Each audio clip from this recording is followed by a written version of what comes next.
This video is brought to you by Brilliant. Pick up a new skill or just learn more about things like science, math, engineering, or computer science, and so much more thanks to Brilliant's accessible and interactive courses. Click below to try it for free or be among the first 200 to sign up and get a 20% discount on an annual subscription. More details after the video. Gamers! So let's be clear right off the top, at the time of writing we still have absolutely no idea what is actually happening with relation to Xbox's potentially evolving business strategy. We do know when the business update is coming though. Xbox tweeted out yesterday that they're hosting a special podcast on Thursday the 15th at 12 PM PT, which is a broadly reasonable 7 AM here in Australia, and I can swing that. That is of course a full day after this show usually goes out, so we'll have to cover off all of the contents of that business episode in next week's show. But just because we haven't heard that business update yet doesn't mean we don't know at least some of the things Phil is going to say. For example, it's highly likely that Phil Spencer is going to recommit Xbox to the hardware business. That's according to Shannon Liao, who reported in her Substack newsletter that Phil Spencer addressed Xbox staff last week in a town hall session. There he apparently ensured that Xbox consoles would continue to be a part of Microsoft's gaming strategy, and that strategy would involve multiple kinds of devices. That is unsurprising, since we know Xbox has plans for a mid-gen console refresh already, and frankly, there's no real reason for them to entirely exit the hardware business, since there's a clear upside to them being able to sell a physical platform to a rusted-on Xbox audience. But how many new hardware customers will Xbox secure if it turns out that their biggest hitting first-party exclusives will be multi-platform? I think the Xbox would be a very hard sell on the retail shop floor, and you have to imagine that hardware sales would be significantly less important to Microsoft in a post-exclusives future. The other thing that's happened this week is that a number of the sources who provided the initial information about Starfield coming to PlayStation have since walked back those claims. Nate the Hate was one such source. He updated his position recently, saying, quote, "I am now of the belief that Starfield is not happening and the info spread around was pure fiction. I'll own this miss," end quote. On top of this, Tom Warren of The Verge provided new reporting suggesting that in addition to Sea of Thieves and Hi-Fi Rush going multi-platform, Obsidian's Pentiment will also make the jump. Pentiment on the Switch seems like a bit of a slam dunk, and given that the title likely didn't sell a boatload, it's nice to imagine that it will get a second lease on life on other hardware. With rumors being spun up and wound down as quickly as this, the one clear takeaway is that we have absolutely no fucking clue what is happening or what might happen. But that has not stopped many members of the hardcore Xbox community from jumping to some very big conclusions. VGC did a great write-up covering all of this. Influencers like Xbox's Tim Dog declared that he was, quote, "not an Xbox fanboy anymore," end quote. Clobril is the Conker avatar you would have seen around on Twitter, another person who's very active in the Xbox community. He says that he plans to wind down his online presence as a result of these rumors, and if they are all true, plans to retire the Clobril identity altogether. Then there's Doc Dark, a man who is a self-proclaimed console warrior content creator. He was so moved by Xbox's potential business strategy pivot that he felt like he needed to sing about it. Take a listen. I know you got a little life and you left. I know you got a lot of strength left. So yeah, that's a lot. And yeah, sure, it's a joke, but it also typifies just how much these rumors have affected the Xbox community. When you've got these rusted-on, dyed-in-the-wool followers abandoning their online personas at the mere possibility of Xbox games going third-party, then yeah, the stakes are pretty high for this business update. Phil Spencer has a tough needle to thread, it seems, and all eyes will be on that event when it airs sometime this week. Like I said, we'll cover it next week, at which point it'll be old news, and you probably will have forgotten about it, so it'll feel new again. In the words of the Japanese, please look forward to it. Speaking of the Japanese, how cool is Elden Ring, am I right? 150 hours of gameplay, incredible art design and visuals, amazing combat systems and loot, arguably one of the best games ever created. But you know what would make it even better? Gacha-style loot boxes. That's according to Tencent, who right now are reportedly working on a mobile port for Elden Ring.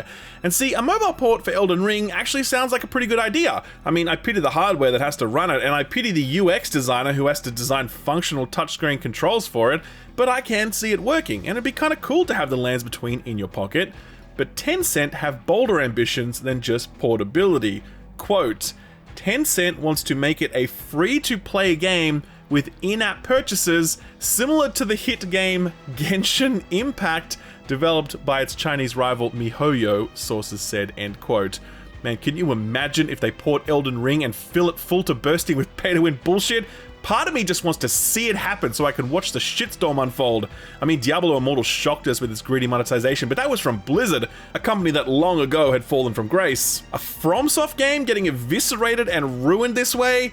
Man, the Reddit servers themselves would melt under the weight of discourse and downvotes. Hopefully, none of this ever comes to pass, but I'll let you know if it does. Speaking of big money partnerships, did you guys hear about this deal between Epic Games and Disney? This one is kind of a doozy. So this past week, Epic and Disney put out a joint statement where they announced a new partnership. The cornerstone of that partnership is Disney investing roughly $1.5 billion into Epic, an investment that values Epic at around $22 billion, which is a roughly 25% decline from the height of their value during the pandemic. Still, $22 billion ain't bad for a company that maintains one video game and a graphics engine, albeit a very successful video game and a very successful graphics engine. So Disney and Epic are officially in bed together for the first time. How do they consummate the marriage? By announcing a new games and entertainment universe powered by Fortnite. Quote, "In addition to being a world-class games experience and interoperating with Fortnite, the new persistent universe will offer a multitude of opportunities for consumers to play, watch, shop, and engage with content, characters, and stories from Disney, Pixar, Marvel, Star Wars, Avatar, and more," end quote.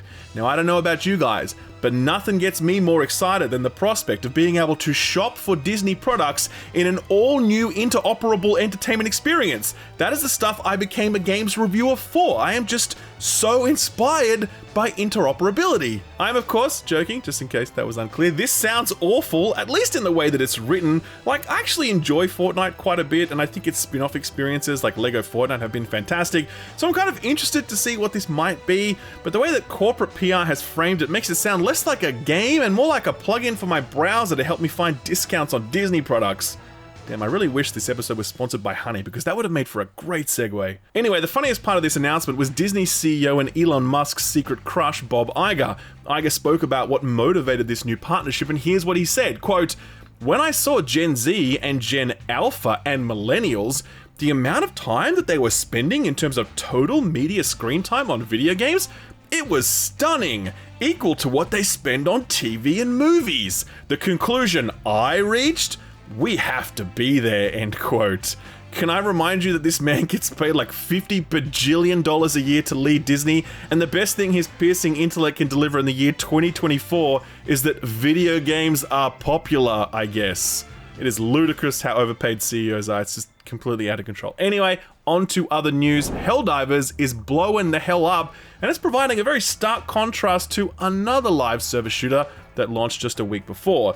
Now, Helldivers is certainly not without its issues. In fact, much like Suicide Squad, it launched with no pre-release reviews, which is always a super shady move, but unlike Suicide Squad, Helldivers didn't do a pre-release alpha or beta. The results were entirely predictable. On the PC, the game was, and still is for many, a total mess, with regular crashing and plenty of connection issues when playing either in a party or match-made. On the PS5, the game doesn't seem to crash as often, but it absolutely suffers from the same connection issues that plague the PC port. Bottom line, this thing absolutely would have benefited from a pre-release beta to iron this stuff out, and it absolutely should have had a pre-release review window so reviewers could properly warn their audiences about this stuff. It is very disappointing that developer Arrowhead and publisher Sony didn't provide either of these things.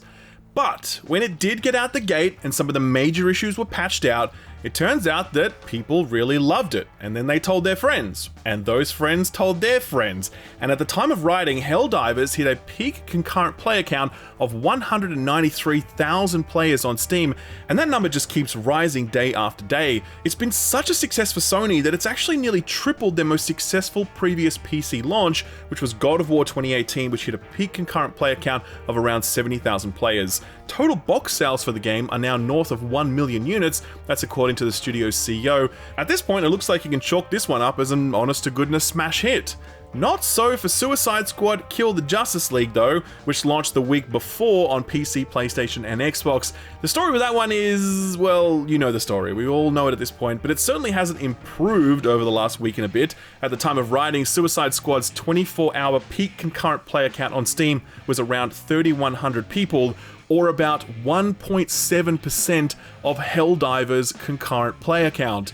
It was so bad for Suicide Squad over the weekend that at one point, there were more people playing Batman Arkham Knight than there were Suicide Squad. Arkham Knight released 9 years ago, by the way, and it is proving to be more of a draw card than the game Rocksteady released 9 days ago. And it's been really interesting to track the discourse around this one because a lot of people were like, we're tired of live services and that's why Suicide Squad failed. And I never agreed with that. What we're tired of is bad live services, and that is why Suicide Squad has failed. Helldivers is a $30 upfront cost, its cash shop sells cosmetics for between $3 and $6, and by all accounts, its gameplay is top tier. Suicide Squad has a $70 price tag or $100 for the deluxe edition, and it's selling skins for north of $30 a pop. You can literally buy Helldivers for the same price as a single Harley Quinn skin. Does that sound right to you or to anyone sane? Point is, Helldivers is clearly very good, and it's proof that if you make a good live service game and charge a fair price for it, people will play it even if it has some issues, and they'll tell their friends to do the same. It really doesn't get much simpler than that. Still, people are quite sensitive to the live service label and what it means for a game, which is why Subnautica developer Unknown Worlds were very quick to distance themselves from that designation this week when some confusion arose. Subnautica is published by Krafton, and Krafton held an earnings call this week where they spoke about the in-development Subnautica 2. They announced that this was the first time the series would support co-op, which is awesome, but then they went on to announce that the game would be adopting a games-as-a-service model. Ruh-roh! Everyone, rightfully, got a little upset about this because Subnautica is perfect and pure and it doesn't need to evolve into a live service. Developer Unknown Worlds were clearly uncomfortable with the terminology, so they quickly issued a statement saying that this is not a games-as-a-service title. Instead, they said it's a misnomer owing to the fact that Unknown Worlds will continue to support the game for many years to come. They promised, quote, no season passes, no battle passes, no subscription, end quote. As for in-game spending, they conveniently left that bullet point out, so maybe it will have some live service elements after all. We won't find out anytime soon though, as Subnautica 2 is scheduled to hit early access sometime in 2025. Speaking of in-game spending, here's an interesting story to keep in mind the next time you slap down that credit card for some V-Bucks or silver. Take-Two, publisher of gambling games like NBA 2K24, they're currently the target of a class action lawsuit. The plaintiffs allege unfair business practices, specifically the ones where Take-Two charges you money for virtual currency and purchases in games like NBA 2K, and then shuts the game down years after release so you can no longer access those purchases, which effectively renders all of those purchases a complete waste. I mean, they were a complete waste in the first instance, but the server closure just makes it official. Take-Two's legal response says the quiet part out loud. They say that virtual currency is not the plaintiff's property. In fact, they go right out and say that virtual currency doesn't even exist. Quote, in-game virtual currency are fictions created by game publishers, subject to the publisher's terms of service and user agreements, end quote. When it comes to virtual currency, Take-Two's legal defense really is just that Jonathan Frakes meme. It's totally made up. Pure fiction. It's fiction. It's fiction. We made it up. A quick lightning round to finish off. Nintendo continues its clearly pissed off but can't do anything about its stance in relation to Palworld. When questioned on the matter during an earnings call, Nintendo President Shuntaro Furukawa responded, quote, we will take appropriate action against those that infringe our intellectual property rights, end quote.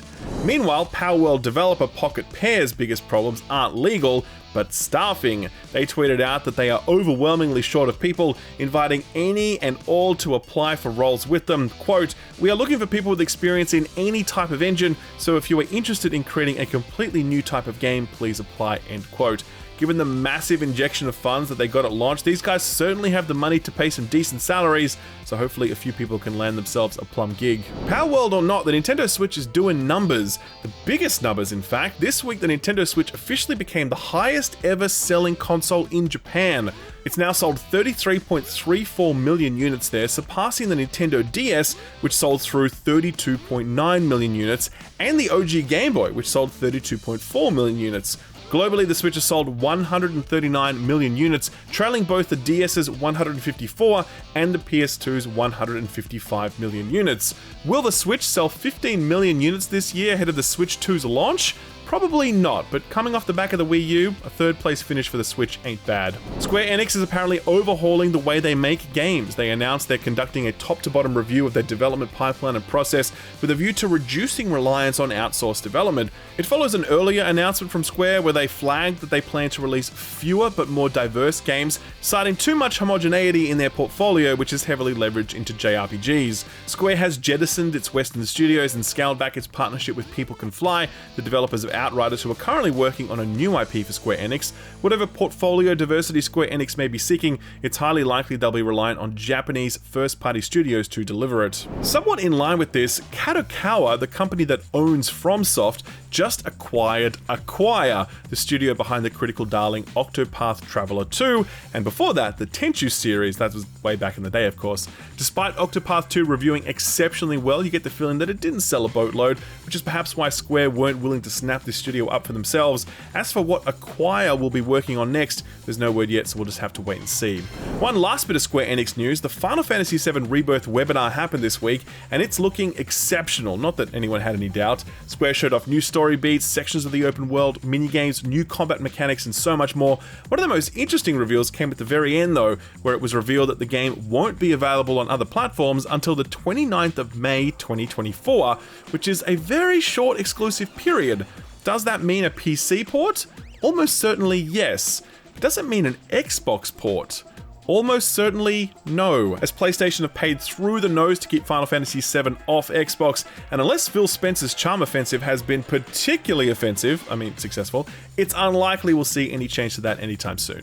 Circling back to Kadokawa for a moment, during their earnings call they spoke briefly on the current state of the Elden Ring DLC and its elusive release date. The update is... no update. Quote, "We are currently working hard on the development of DLC for Elden Ring, but we have not announced a release date at this time," end quote. We were hopeful that it might be soon, given some Steam updates and changes to YouTube playlists, but it looks like the wait will continue for a while yet. A small update on Cyberpunk 2077 2, currently in development CD Projekt Red's new Boston-based studio. They just signed a new lead writer.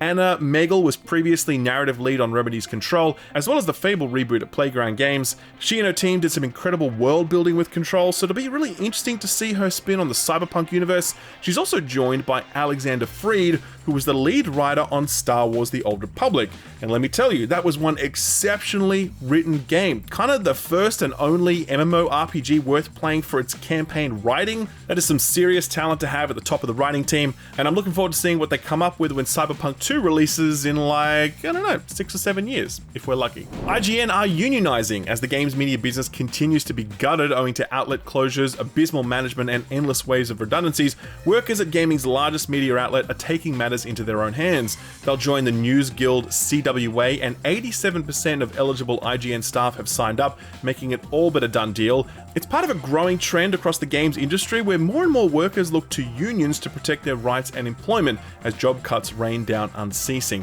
There have been over 16,000 game jobs lost in the last 13 months alone. It remains to be seen if other games media outlets will follow IGN's lead, but I think it's highly likely, so do expect more of these sorts of stories in the future. And finally, some quick sales numbers. Persona 3 Reload has become the fastest selling Atlas game ever, shipping 1 million units in a single week. That's in addition to being on Game Pass, so that's a pretty good result. Like a Dragon Infinite Wealth also sold through 1 million units in a single week, also on Game Pass, so that's fantastic as well. Of course, these numbers look positively adorable next to the sales for GTA 5, which sold 5 million copies last quarter, bringing its total sell-through to 195 million units, continuing to cement its position as the single most profitable piece of media in the history of the human race. Similar to Power World, someone's gonna one day combine GTA and Pokemon and Minecraft, and when they do, that's it, man. It's all over. So what got announced or delayed this week? Well, for a while now, fans have been clamoring for a New Game Plus mode in Spider-Man 2, and they're about to get it. It'll arrive on March 7th and do all the things you expect a New Game Plus to do. Best of all, it's free, unlike Like a Dragon Infinite Wealth that is charging for its New Game Plus mode. extremely shitty. Sea Smash is basically squash in space with VR. It released last year on the PSVR 2 to positive reviews, and the developers have just announced that they're bringing it to MetaQuest 2 and 3 headsets, which is nice because these are untethered devices, which really suits that sort of game. This arrives on April 4th this year. Loop Hero really tore it up a while back when it released on PC and other platforms, and on April 30th it'll arrive on Android and iOS. A great pick since its low fidelity graphics and simple loop make it a neat fit for mobile devices. Speaking of mobile, a little while ago Ubisoft released Valiant Hearts Coming Home exclusive to mobile through Netflix, and now it looks as though it's headed to consoles. This comes courtesy of VGC, who spotted a Brazilian's rating board rating. This arrived February last year on Netflix, so this may signal the end of an exclusivity period. I'll keep you posted on if and when an official announcement drops. Paramount are doubling down on their video game adaptation bets. They're still rolling with Halo, which is apparently kind of decent in Season 2, since they sort of reset the board after the disastrous Season 1. They're also doing a Knuckles TV series, and yep, it stars the one and only Idris Elba as the voice of Knuckles. This launches on April 26th, exclusive to Paramount Plus, so you'll be able to spin roll straight into this one just as Halo Season 2 wraps up. We've got a release window for the highly anticipated Assassin's Creed Red, the Japan-themed AC that everyone has been begging for since the series first began. Ubisoft confirmed that it will release FY 2024, meaning sometime between April this year and March next year. The smart money's on holiday release, since that's when Ubisoft has traditionally shipped their AC games. In the same briefing, Ubi also confirmed a release window for their upcoming Star Wars game Outlaws, and that window is sometime this year. Nothing more specific than that, but hey, at least it's not 2025. 3 delay announcements this week. The first is one I'm particularly excited for, Homeworld 3. This was originally meant to ship as far back as 2022, but then got pushed into 2023, and then February 2024, and then March 2024, and now it's been pushed to May 13th this year, with an early access kicking off on May 10th. There was a recent demo during the NextFest, which got some great feedback, so this one is looking strong despite the numerous delays, or perhaps because of them. The second delay announcement was for No Rest for the Wicked. This is the top-down action RPG from Moon Studios, the team behind the classic Ori games. This was revealed at the Game Awards, and it looked really solid, at least from an art design perspective. It was meant to launch this quarter, but it will now launch next quarter, so sometime between April and June, no specific date yet. Final delay for the week is a very last-minute one, and it's for Thaumaturge. This is a CRPG set in early 20th century Poland. It's looking pretty solid and was meant to arrive this week. In fact, review code was sent out some time ago. Overnight, however, the publisher announced that due to the fact that February is really stacked, they're delaying the title until March 4th, which to be honest is kind of smart, since yeah, February is stacked. I've been saying it for months, but no one listened. Anyway, we'll check out reviews for this one after it drops. So what came out last week? Well, Foam Star's hit, debuting as February's PS Plus game, but that has not saved it from the barrage of complaints about this game's monetization. If you haven't heard of it before, Foam Stars is basically Splatoon, but made by Square Enix and bafflingly exclusive to the PlayStation.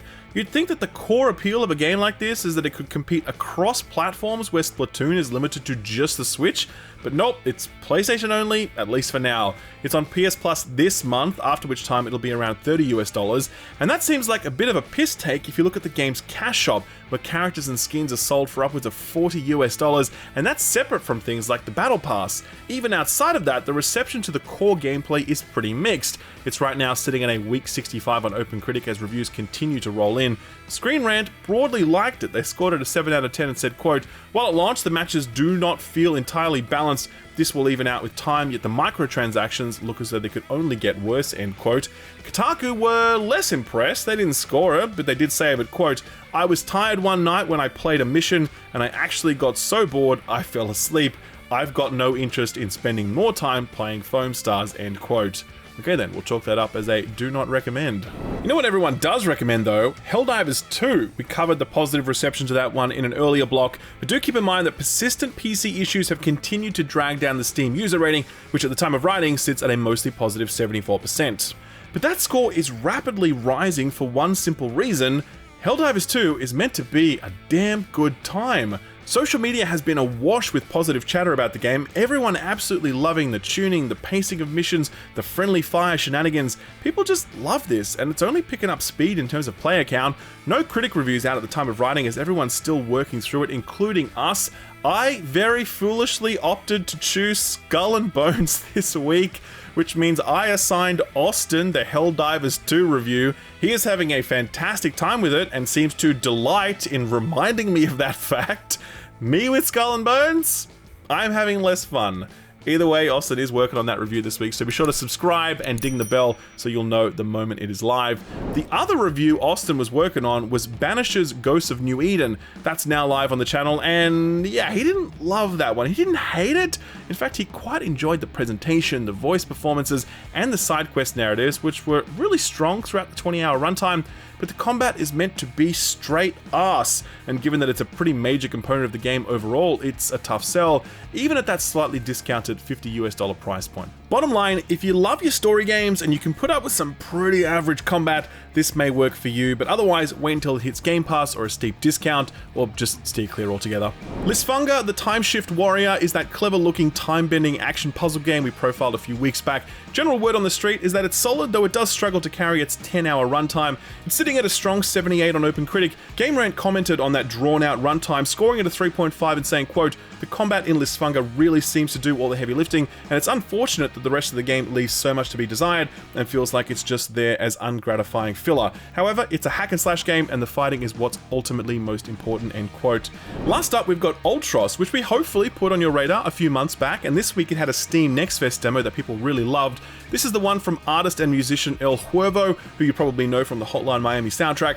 Ultros has debuted very well. It's sitting at a strong 81 on OpenCritic. Games Radar really loved this one, scoring it 4.5 out of 5 stars and saying, quote, "It's not easy to do something that feels unique and fresh in video games, especially within a genre that's thriving at the moment. With this in mind, I don't think I've ever played a game like Ultros, and for that alone, it's worth recommending," end quote. So what's coming out this week? Well, first up is Plate Up, which arrives on all consoles today after being released on PC in August of 2022. It's sitting at overwhelmingly positive on Steam with over 11,000 reviews counted. It's got a lot of overcooked DNA, so if you like the sort of co-op shenanigan formula, then you're probably going to enjoy this one as well. Rather unsurprisingly, it is on Game Pass, so that's an easy way to check it out. Mario vs. Donkey Kong arrives tomorrow, exclusive to the Nintendo Switch, of course. This one is a continuation of the Mario spin-off puzzle platform of the same name that appeared way back on the Game Boy Advance. Nintendo actually sent us a copy of this one, and Edmond is currently playing through it. We'll report back on his findings as well as other reviews next week. Biggest release for the week is Skull and Bones, the Assassin's Creed Black Flag spin-off that's been in development for so long that there have been 12 Assassin's Creed games released in the intervening period. Development on this started back in 2013, 1 year before Taylor Swift pivoted from country to pop with the release of the album 1989, and 11 years later, Skull and Bones releases this week, the same year that Taylor Swift pivoted from music to football, winning the Super Bowl in her rookie year. Great job, Tay-Tay, and the dudes on the field with the helmets as well, I guess. I forget their names. Point is, Skull and Bones had one of the most cursed development cycles in gaming history, and it's finally here. So how is it? Well, I played the open beta all day on Saturday, and as easy as it would be for me to just say this game sucks, whatever, I don't quite think that. I don't think it's good, and in many aspects, I think it's bad, but in some very core aspects, it's kind of working. It's impossible to talk about briefly, especially after Yves Guillemot's embarrassing claim that this is a quadruple A video game. That is a total fucking lie. This is a double A game at best, and it's got some serious bullshit baked into it, but it's not the worst thing ever. I need a lot more time with the game to render a final verdict, and I need a lot more word count to properly explain that verdict, so do be sure to check back later on in the week for that full review. Alright, I know we just did our NextFest roundup profiling 20 top tier indies, but the indie coverage never stops, so put this on your radar.